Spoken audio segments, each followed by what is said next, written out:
Yeah, okay. So, I don't think that people will be posting questions, so I guess we just do one question each to each other. Do you want me to get started? Okay. Okay. So, Yeah, okay. so since you gave me the idea for this event, right? Why Uh, do you pick cars? okay. Very simple question, but okay, I'll try to answer it. Ours because well, they're the everyday thing that we use that we need to use. I mean, it's a necessity as of today. Cars are vehicles to get from one place to the other, but oftentimes, I mean, most of the times, they're overlooked because of how common they are.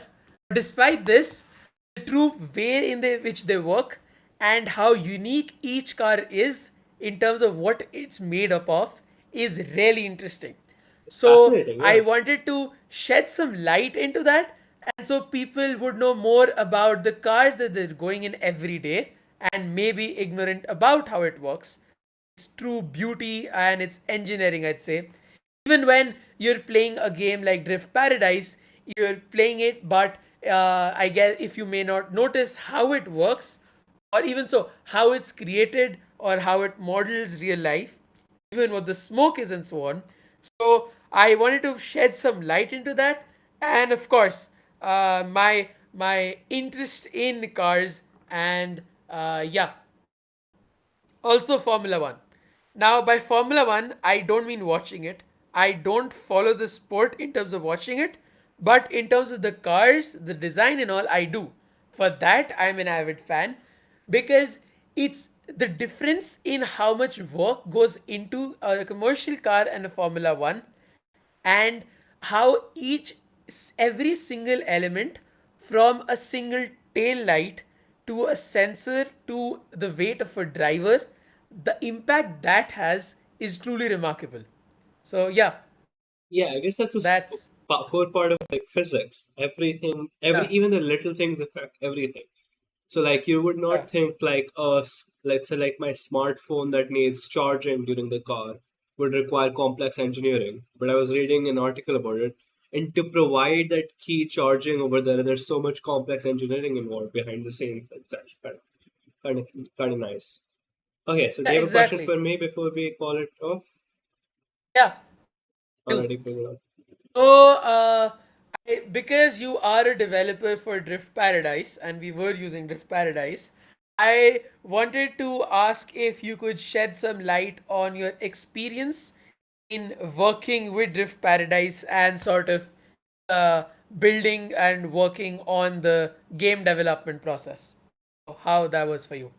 Okay, so how like on working as a so the game like experience development process on Roblox is relatively straightforward. First of all, like okay, we think of some ideas and like I brainstorm it with my team. We approve the changes. As head of content strategy, I get to approve those changes, and so we have my programming team as lead programmer as well. I have two programmers working with me, and so the three of us we continuously like let's say we have a proposed change of like when we had the tuning system. I'll actually show it on screen here.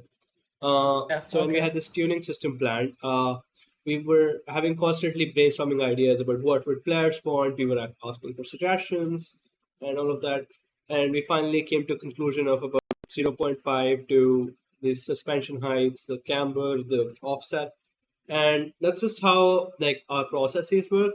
Overall, programming in Luau, it's relatively easy, but when you get into the nuances of it, when you, for example, dealing with nested scripts, nested functions, or even like any parts of complex programming where you're linking to multiple scripts, and it gets really interesting to code it because you learn something new every time you do something like this. And I guess I that's really see. cool. Yeah, that's like the experience. You learn something new every day. That's interesting.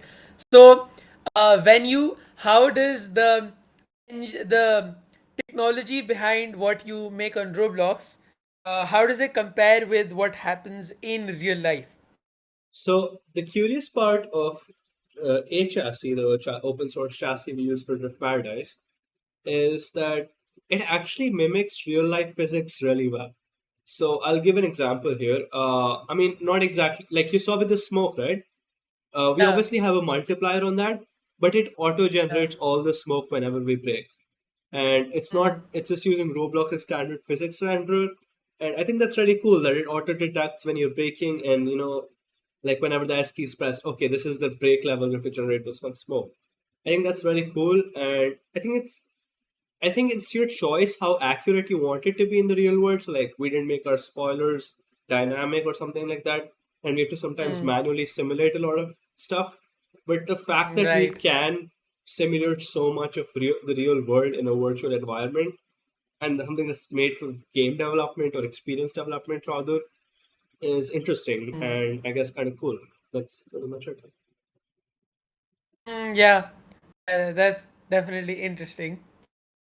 So, uh, would we be right in saying that you can effectively study cars, at least a general idea of how they work, through something like Roblox, For sure, in yeah, for sure. at least a beginning stage?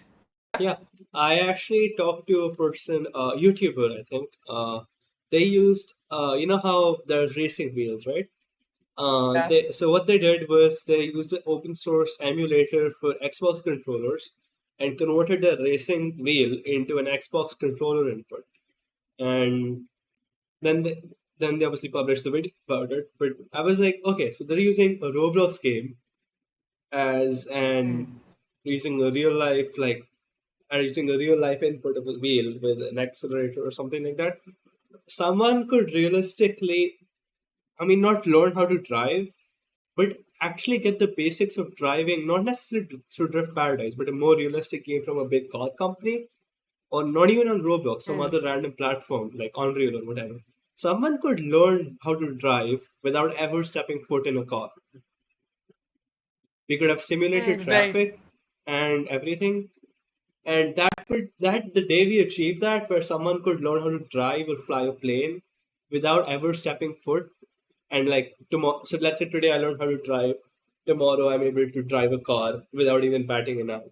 I think that the day we achieve that, we have achieved true virtual real world, I think symbiosis, or like compatibility. I don't know what the word it is, but I think we'll achieve that level of compatibility we want with the virtual and real world.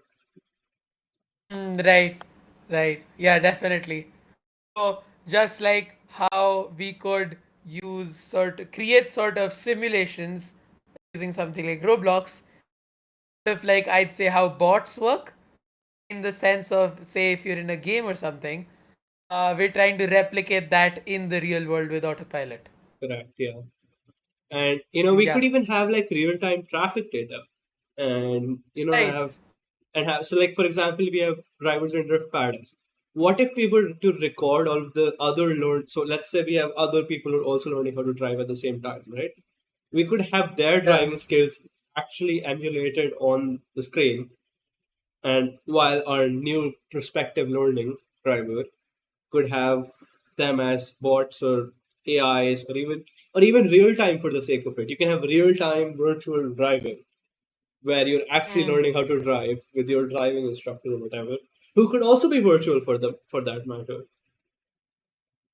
Yeah. Right. That's Also, we could definitely actually like interesting. test driving safety much more, like much better. We could have like actual second by second metrics rather than a driving instructor sitting with you in the car and just evaluating you. I Right. think that would Yeah. be actually cool when we achieve something like that. Yeah. Definitely. It's also good in terms of the safety factor, I'd say, Exactly, yeah. because yeah, there's so You're not many. allowed to set foot on the road until you're perfectly fit. Yeah, exactly. So because there's so many new drivers out there Right? that may get into accidents, but when you have an idea of how everything works on a virtual platform, you'll be prepared for the real one. Yeah, that's it. I think the future is not as dystopian as we make it out to be. Then I think there's like actual cool stuff that the metaverse or artificial intelligence can bring that we're not looking at. I mean, let's take an example of like something like ChatGPT, right? Yeah. Where we thought we have been reading so many articles about how it'll destroy the world or something. I don't think that's realistically possible. But it Mm, yeah. can be such a good tool to help you. I don't think that ever gonna be a day where I may be completely off base here. I just think from my own experience, I think the nuance and logical reasoning of a human cannot be emulated no matter what. I think the fact that humans have flaws, right? An AI Yeah. model will not have flaws. Like when it's saying something, when it's actually perfect, it will not have flaws. We as humans Yeah. have flaws, and because we have flaws, it helps us think logically and in ways that an AI can never think, regardless of how much data it has. And I think unless and until the AI actually can emulate human flaws, I don't think it's ever going to take it over. But it can be such a good companion for us that I think I'm optimistic, to say the least. I mean, yeah, right. Because AI can't exactly innovate. That Yeah, bit's on us. yeah, it's using a previous data. Machine learning models can never create new instances. They always have to use Yeah. past training data. They can't use new instances of data to train themselves, right? I mean, yeah. Otherwise, we could possibly solve all the problems Yeah, in the world. exactly. So theoret Yeah. if machine learning data could just use data from all cancer patients and cure cancer, we'd have that today, right? We don't. Exactly. But it So definitely helps in the process. I watched the movie Oppenheimer yesterday, and I think Yeah. the quote what can you do with theory alone sums it up, right? Yeah, exactly. So True, true. theory is never full and final. Only practicality achieves what we want. And that's the true essence of engineering itself as well, right? Yeah, And engineer. applying Yeah, theory. that's why everyone hates theoretical physicists. No offense. Yeah. No offense. Yeah. Anyway, so But that was a yeah. joke for all of you watching. Anyway, let's do one more round of questions if you want. So because we actually missed out on the recording. Yeah, right. Okay, so do you have Okay. any question for me? Mm, yeah. So why would you pick engineering as a field of study?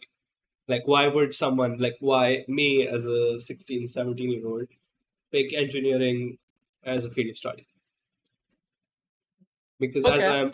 because like as me as a 16, 17 year old has to decide if I want to study what I want to study at a higher level, right? So why would I pick Yeah. that? That's my question. Okay, that's interesting. For me, engineering is the art of problem solving or turning a vision into reality. So, Right.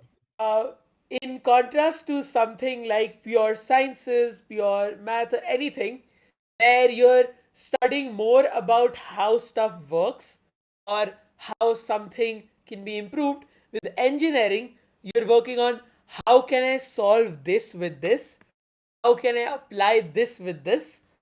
How I can make this better with this? So engineering is more about the impact that you have.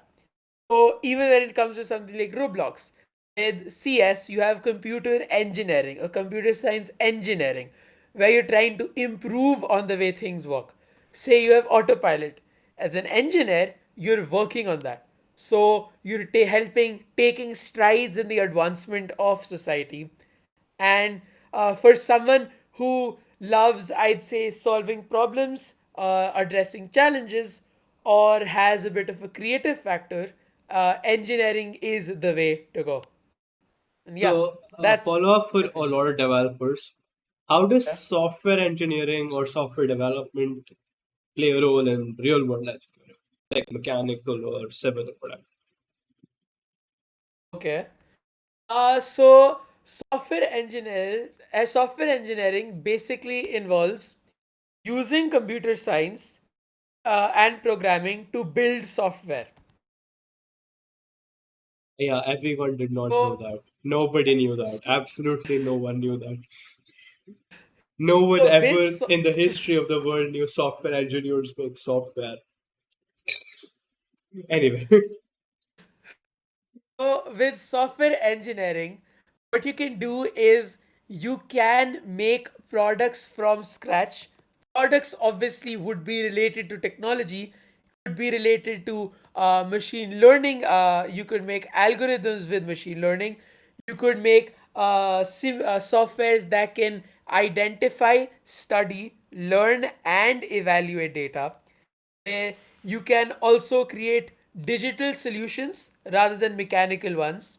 So, something as simple as uh, updating your home so everything works with the tap of a button, to all the way in your cars where you're controlling how your engines work, to developing an artificial intelligence system like Siri, to incorporating that into something like a phone. All of that involves software engineering, and all of that is real life Could related. we actually like just say software is like the key to, I guess, bridge the connection between humans and engineering products. So, like, I guess even in cars, I guess today modern software relies to like report the speed, or even like sometimes even communicate information from the steering wheel to. So I read about this car where it was using the 2.4 gigahertz radio band to communicate data from the steering wheel to the wheels instead of using a traditional axle system. So I guess we could say that software engineers bridge the gap between humans and engineers. So like not and not that engineers aren't humans. I meant to say like the product users and the products, so that they can use it more efficiently. Yeah, yeah, definitely. That's one of the uses. Yeah, that's definitely true. And obviously, there's always Internet of Things that software engineers work on. Yeah, That's also for really sure. important. Yeah. Do we have anything else from your end, or do we call? No, I think that was good. That was a good Yeah, Q&A round. all right. We got decent 16, 17 minutes of it. Alrighty, everyone, thank you so much for watching this event. Sorry about the disturbance in the middle, but we'll be back soon, hopefully, I guess. Thank you so much for tuning in. We'll catch you all later. Bye. Thank you so much.